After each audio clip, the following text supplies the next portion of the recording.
Hello everyone, good morning. Myself Bhusari Vishwas, lecturer of Pravara Medical Trust, College of Pharmacy, Shevgaon. My subject is pharmaceutical jurisprudence. In previous lecture, we started the chapter Pharmacy Act 1948. In today's lecture, we will study the remaining points in that chapter. First point, approval of institution or authorities providing courses of study and examination. विद्यार्थी मित्रांनो, मागील दोन लेक्चरमध्ये आपण pharmaceutical ज्युरिस्प्रुडन्स या सब्जेक्टमधील नवीन chapter सुरुवात केलेली आहे. त्या चॅप्टरचं नाव आहे फार्मसी ॲक्ट 1948 चॅप्टरचं नाव आहे. तर आजच्या या लेक्चरमध्ये आपण फार्मसी ॲक्ट 1948 मधील रिमेनिंग इम्पॉर्टंट पॉईंट स्टडी करणार आहोत. त्यामधील फर्स्ट पॉईंट आहे approval of institution or authorities providing courses of study and examination. In that approval of institutions of approval किंवा authorities providing courses जो कोर्स आहे त्याचे authority providing courses study and examination. In that first point, application by institution or authorities to central council.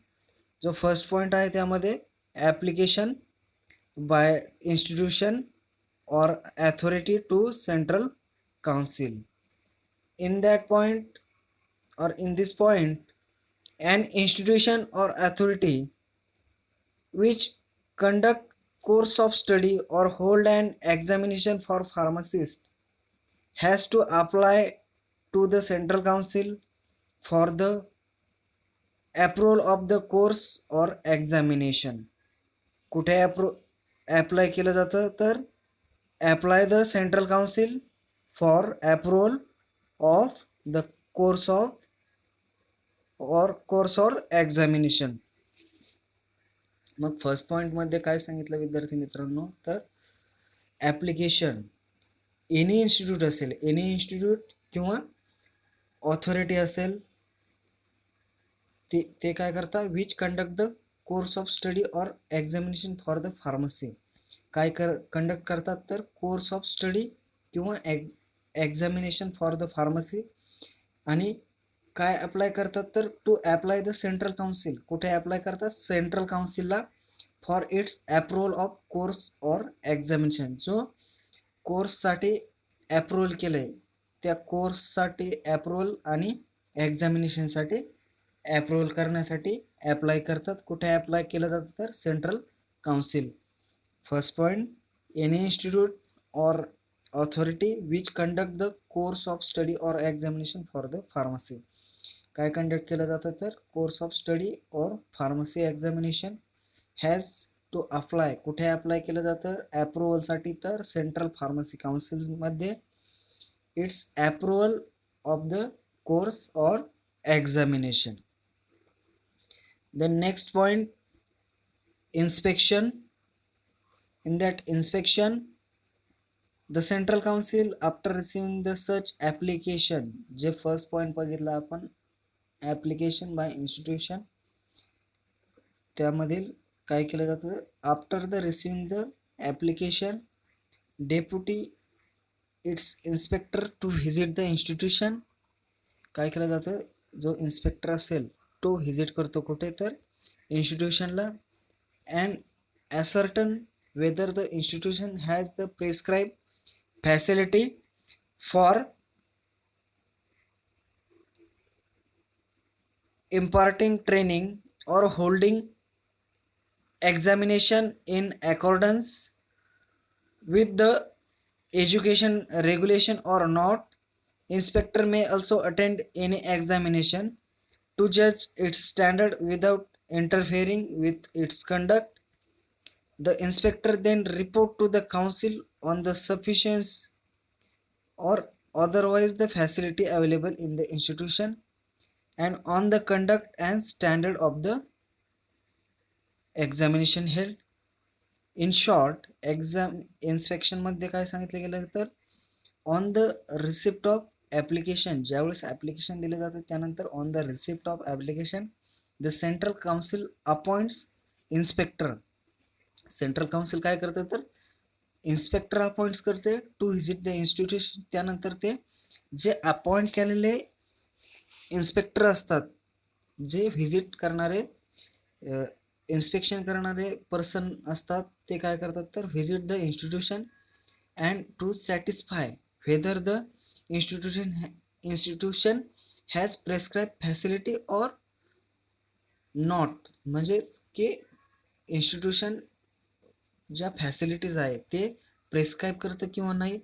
जर inspector may attend any examination, inspector any examination attend करू शकतात. Then during the course of inspection to जज its standard, ते काय करतात तर standard जज करतात. त्याचप्रमाणे after the inspection inspector prepare the detail report. After the inspection काय करतात प्रिपेअर करतात. काय प्रिपेअर करतात तर डिटेल रिपोर्ट प्रिपेअर करतात, जे इन्स्पेक्शन त्यांनी केलेलं आहे त्या इन्स्टिट्यूटचं किंवा ऑथॉरिटीचं, आणि send it to central council. कुठे सेंड करतात सेंट्रल काउन्सिलला. इन शॉर्ट काय सांगितलं की on the receipt of application the central council appoints the inspector. त्यानंतर ते to inspector visit the institution and satisfy whether the institution has prescribed facilities or not. Inspector may attend any examination. काय करू शकतात any examination attend करू शकतात during the course of इन्स्पेक्शनच्या काळामध्ये to जज the standard. काय करण्यासाठी तर स्टँडर्ड मेंटेन आहे का यांच्या इन्स्टिट्यूशनमध्ये ते जज करण्यासाठी. त्याचप्रमाणे आफ्टर द इन्स्पेक्शन, ज्यावेळेस जे इन्स्पेक्शन अपॉइंट केलेलं आहे त्यांचं इन्स्पेक्शन पूर्णपणे इन्स्टिट्यूटचं इन्स्पेक्शन पूर्णपणे झालेलं असेल, त्यावेळेस ते काय करतात की एक रिपोर्ट फाईल करतात आणि ती रिपोर्ट फाईल कुठे सेंड करतात तर सेंट्रल काउन्सिलला. Then third point is approval. On the reports of inspector if the council is satisfied that the course or examination under the consideration is in the conformity with education regulation, it may accord approval to it and the said of course of examination shall be deemed to be approved for the qualifying for registration as the pharmacist under the act. In short काय सांगितलं विद्यार्थी मित्रांनो तर if the central council is satisfied on the report of the inspector, जे inspector त्यांनी inspection करण्यासाठी पाठवलेले आहेत त्यांनी जो रिपोर्ट सेंड केलेला आहे त्या रिपोर्टच्या बेसिसवरती त्या रिपोर्टच्या रिझल्टच्या बेसिसवरती जर सेंट्रल काउन्सिल ही सॅटिस्फाईड असेल, त्यांच्या रिझल्टला त्यांच्या रिपोर्टला ती सॅटिस्फाईड असेल तर inspector that institute possess the prescribed facility as per the education regulation, it may be give the approval to such institution. त्यावेळेस काय केलं जातं तर त्या इन्स्टिट्यूशनला अप्रुव्हल दिलं जातं conducting the pharmacy course. Pharmacy course conduct करण्यासाठी काय केलं जातं अप्रुव्हल दिलं जातं. मीन्स अप्रुव्हलमध्ये if the central council is satisfied on the report of the inspector that institution the prescribe facility as per the education रेग्युलेशननुसार ते प्रेस्क्राईब करत असतील. ह्या रिपोर्ट हा जो रिपोर्ट सेंड केलेला आहे इन्स्पेक्टरने कशाला सेंट्रल काउन्सिलला, तो सॅटिस्फाईड रिपोर्ट असेल तर काय दिलं जातं तर अप्रुव्हल दिलं जातं अशा इन्स्टिट्यूटला. आणि कशासाठी अप्रुव्हल दिलं जातं तर conducting the pharmacy courses. Then last point of approval of institution or authorities providing the course of study and examination is declaration. In that declaration, declaration of approval made by the resolution is passed at a meeting of the Central Council and published in the official gazette. Every authority in the states which conduct an approved course of the study or holds an approved examination shall furnish such information as a central council may seek for time to time. In short, the declaration of approval is made by passing the resolution. काय केलं जातं तर जे declaration of approval आहे is made by the passing the resolution in the meeting of the council. काय केलं जातं resolution pass केलं जातं. कुठे पास केलं जातं तर काउन्सिलची जी मीटिंग असते त्या मीटिंगमध्ये. Then it is publish in the official gazette. ते कुठे पब्लिश केलं जातं जे ऑफिशियल गॅझेट आहे त्याच्यामध्ये पब्लिश केलं जातं. In that approval of institution of or authorities providing the course of study and examination. First point, study application by institute authorities to the central council, then inspection, then approval and declaration. Then next point is withdrawal of approval. Next point is withdrawal of approvals. In that withdrawal of approval, if it comes to the notice of PCI, means Pharmacy Council of India, if it comes to notice of Pharmacy Council of India that any approved course of study or examination does not continue as per the education regulation, then council may give notice to such institution indicating its intention to withdraw the approval. जे आपण first पॉईंटमध्ये study केलं की approval कसं मिळवलं जातं एखाद्या इन्स्टिट्यूशनला किंवा ॲथॉरिटी टू स्टडी कोर्स और एक्झामिनेशनसाठी. त्यासाठी कुठल्या कुठल्या स्टेप आहेत तर ॲप्लिकेशन द्यावं लागतं. देन इन्स्पेक्शनसाठी इन्स्पेक्टर पाठवतं सेंट्रल काउन्सिल. देन ॲप्रुव्हल त्याच्या ज्या फॅसिलिटीज प्रोव्हाइड करतात ते as per the norms of education रेग्युलेशननुसार आहेत का त्या पद्धतीनं जे ते इन्स्पेक्टर इन्स्पेक्शन करतात आणि एक रिपोर्ट फाईल करतात. त्यानंतर आपल्याला फायनली काय डिक्लेरेशन होतं ऑफिशियल गॅजेटमध्ये तर की ॲप्रुव्हल दिले फार्मसी कोर्स कंडक्ट करण्यासाठी किंवा examination pharmacy course and examination किंवा study or examination course conduct करण्यासाठी डिक्लेरेशन दिलं जातं. कुठं तर सेंट्रल काउन्सिलच्या मीटिंगमध्ये. It is the publish by the official गॅजेटमध्ये.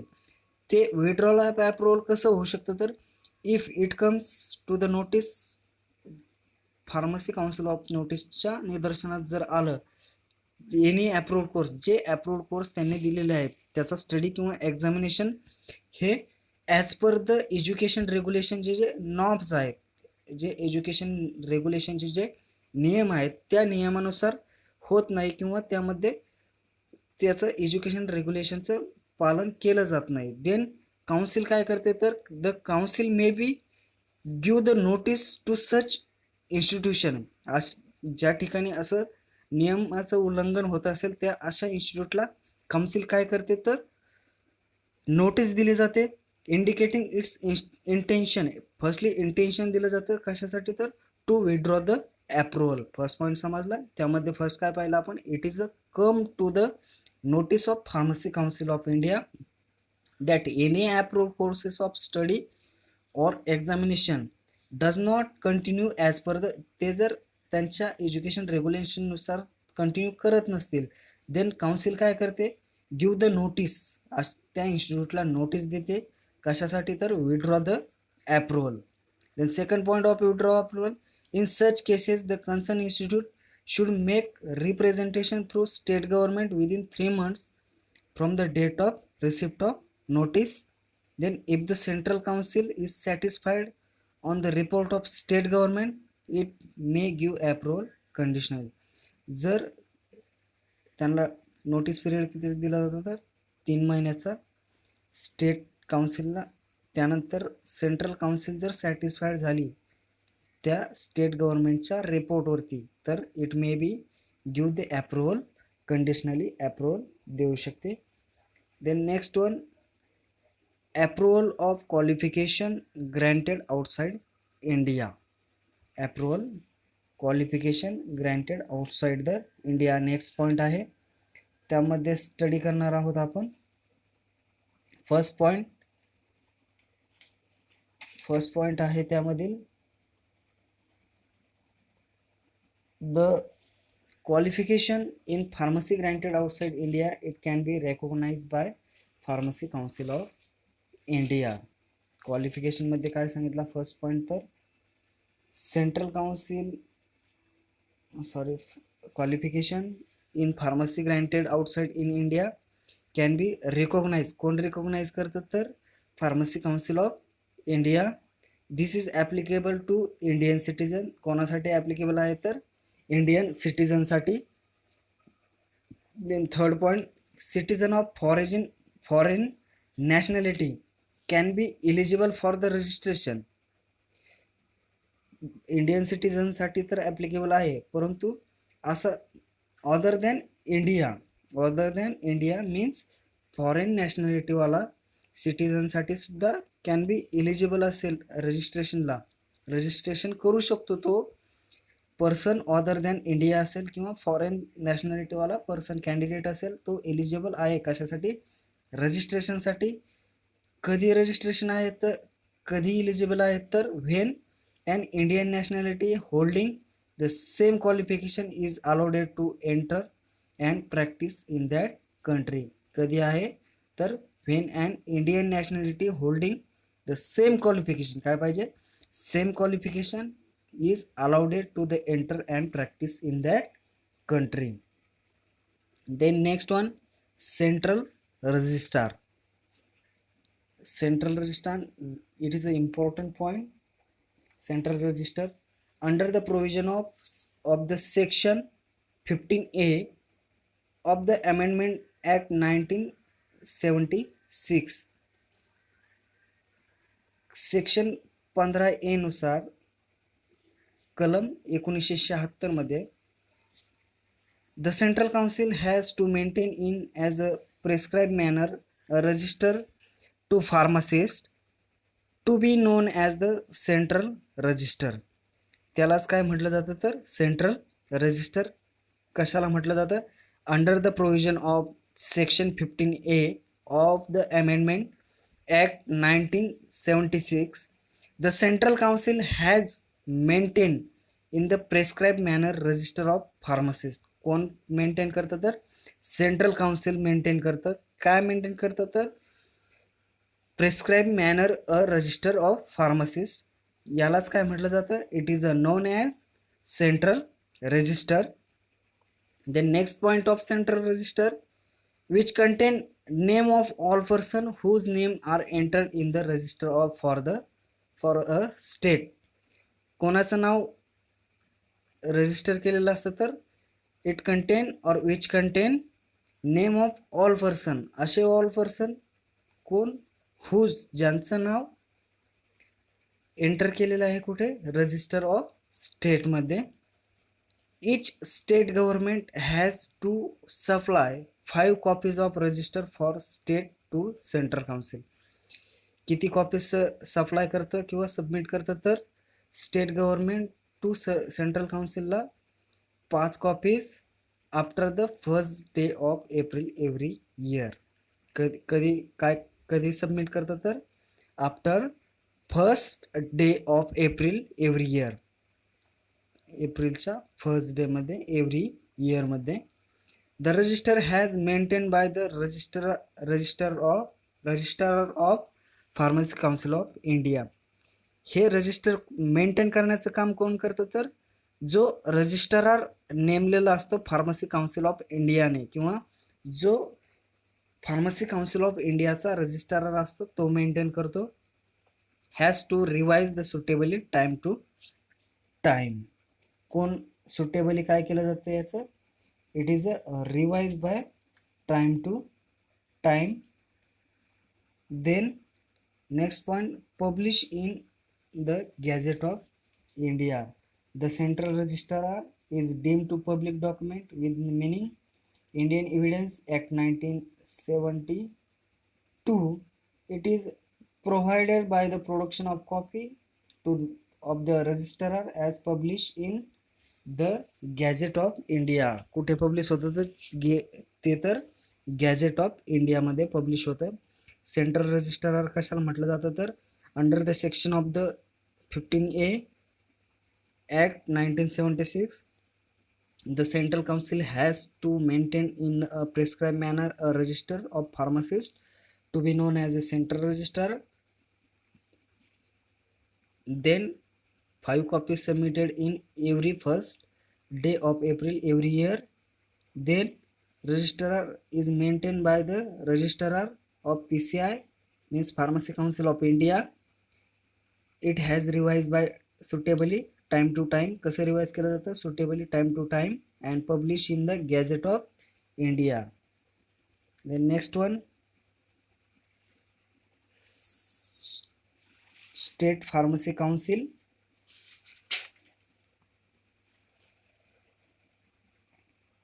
In that State Council, first of all we see the what is meant by State Council.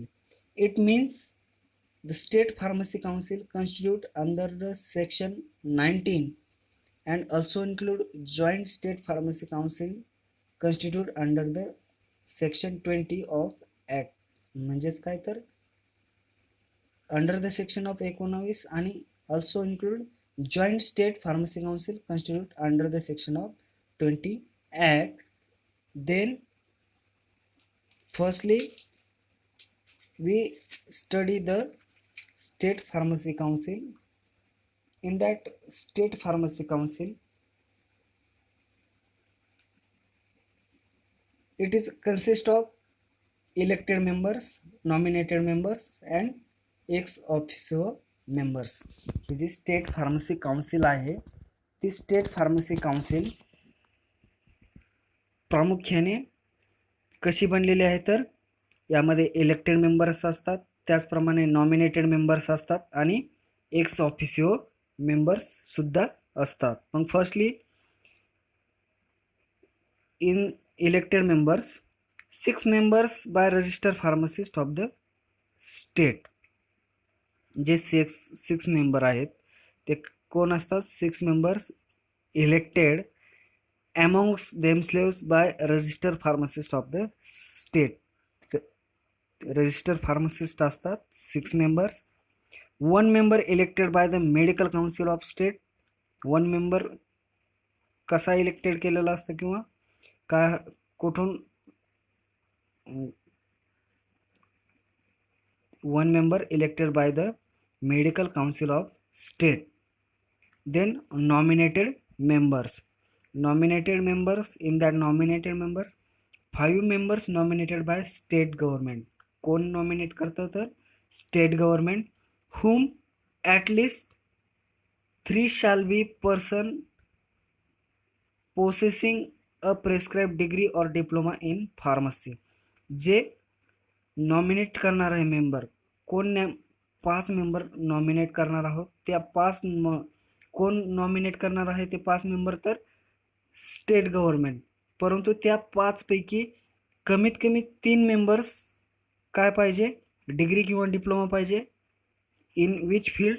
Pharmacy or pharmaceutical chemistry or register pharmacist पाहिजे. ठीक आहे. Then ex officio member. In that ex officio member chief administrative medical officer of the state. First member कोण असतो? Chief administrative medical officer of the state. Then second one the officer in charge of drug control organisation of the state appointed under the drug and cosmetic act 1940. जो officer in charge of drug control organisation of the state असतं तो कोण appoint करतं? कशाच्या under appoint केला जातं तर DNC act. DNC act म्हणजेच काय तर ड्रग अँड कॉस्मेटिक ॲक्ट 1940च्या अंडर. आणि लास्ट वन आहे एक्स ऑफिसिओ मेंबर. त्यामध्ये आहे गव्हर्नमेंट ॲनालिस्ट असतो. जो एक्स ऑफिसिओ थर्ड मेंबर्स असतो तो गव्हर्नमेंट ॲनालिस्ट असतो. कोण अपॉइंट करतं? कुठल्या ॲक्टच्या अंडर अपॉइंट होतो तर it is appointed by the drug and cosmetic act 1914. In that state pharmacy council we will see the first elected members, then nominated members, and third one ex officio members. जे state pharmacy council आहे ती प्रामुख्याने कशी बनलेली आहे तर elected members आहेत, nominated members आहेत आणि एक्स ऑफिसिओ मेंबर्स आहेत. मग इलेक्टेड मेंबरमध्ये 6 मेंबर्स असतात, त्यामध्ये रजिस्टर फार्मासिस्ट असतात. देन त्यामधील एक मेंबर हा मेडिकल काउन्सिल ऑफ स्टेटचा असतो. देन नॉमिनेटेड मेंबरमध्ये 5 मेंबर नॉमिनेट करतं. कोण नॉमिनेट करतं तर स्टेट गव्हर्नमेंट नॉमिनेट करतं. परंतु त्या 5 पैकी ॲटलिस्ट 3 मेंबर किंवा 3 पर्सन काय पाहिजे, डिग्री किंवा डिप्लोमा पाहिजे. कशामध्ये तर फार्मसी फील्डमध्ये, फार्मसी प्रोफेशनमध्ये किंवा फार्मास्युटिकल केमिस्ट्रीमध्ये ॲटलिस्ट किंवा ते रजिस्टर फार्मासिस्ट असणं गरजेचं आहे. त्याचप्रमाणे एक्स ऑफिसिओ मेंबरमध्ये चीफ ॲडमिनिस्ट्रेटिव्ह मेडिकल ऑफिसर असेल. देन ऑफिसर इन्चार्ज असेल of drug control and organisation of स्टेटचा. कोण अपॉइंट करतं तर drug and cosmetic act 1940 under the drug and cosmetic act 1940. Then government analyst appointed under the drug and cosmetic act 1914. It is a state pharmacy council. Then joint state pharmacy council. Joint state pharmacy council also consists as elected members, nominated members and ex officio members. सारखेच consist आहे. जे state pharmacy काउन्सिलमध्ये आहे थोडेफार changes आहेत joint state pharmacy काउन्सिलमध्ये. First आहे elected members, then second आहे nominated members आणि third आहे एक्स ऑफिसिओ मेंबर. तर फर्स्ट स्टडी करूया elected members. As provided in the agreement, not less than 3 to not more than 5 members elected the registered pharmacist of each participating state. जे agreement केलेलं आहे त्या ॲग्रीमेंटनुसार 3 पेक्षा कमी नको आणि 5 पेक्षा जास्त नको, परंतु ते काय पाहिजे तर रजिस्टर फार्मासिस्ट पाहिजे elected member. Then 1 member elected by the medical council, एक मेंबर मेडिकल काउन्सिलचा असणं गरजेचं आहे. Then nominated member as per the agreement provide not less than 2, 2 पेक्षा कमी नको आणि not more than 4 members nominated by each participating state government whom then half should be possess degree or diploma in pharmacy or pharmaceutical chemistry or register pharmacist. जे nominated member as per the agreement provide करणार आहोत त्यामध्ये 2 पेक्षा कमी नको आणि 4 पेक्षा जास्त मेंबर नको. परंतु जे 2 पेक्षा कमी आणि 4 पेक्षा जास्त मेंबर्स असे दिलेले आहेत ते कमीत कमी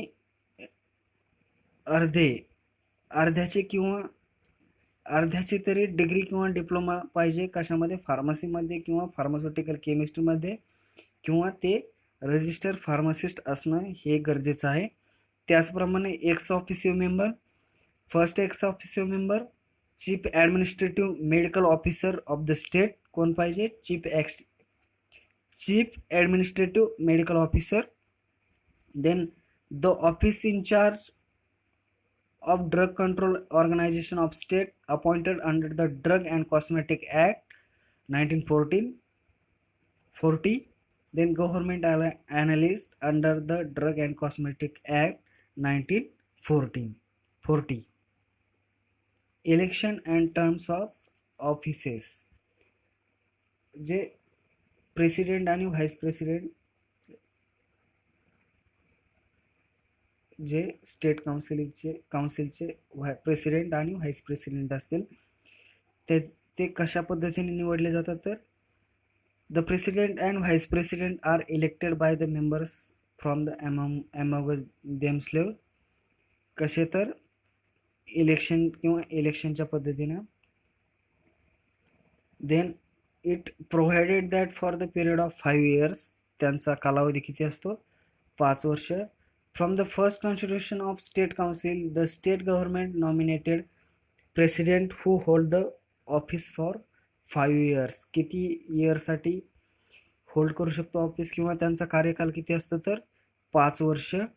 then casual vacancy is fill by nomination or election. जर व्हॅकन्सी असेल किंवा सीट रिकामी असेल किंवा रिक्त असेल तर ती इलेक्शन घेऊन किंवा नाम निर्देशित करून ती सीट फिल केली जाते. Members are eligible for reelection. तो मेंबर रिइलेक्शनसाठी सुद्धा पात्र असतो. मागील लेक्चरमध्ये आपण त्या टर्म्स आणि कंडिशन पाहिल्यात, त्याचप्रमाणे अलाउन्सेस पण पाहिलेले आहेत, सेम आहेत.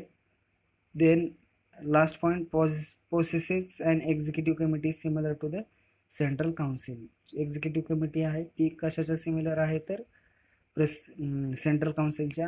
मागील लेक्चरमध्ये आपण प्रेसिडेंट, व्हाईस प्रेसिडेंट, त्याचप्रमाणे president, vice president, then next one काय स्टडी केलं होतं मागील लेक्चरमध्ये? President, vice president, then staff remuneration and allowances and executive committee study केलेलं आहे. सेम आहे जे स्टेट काउन्सिलचं आहे, as it is same central काउन्सिलचं जे आहे ते स्टेट काउन्सिलचं आहे. So thank you everyone. remaining points of this chapter will be study in next lecture. Thank you again.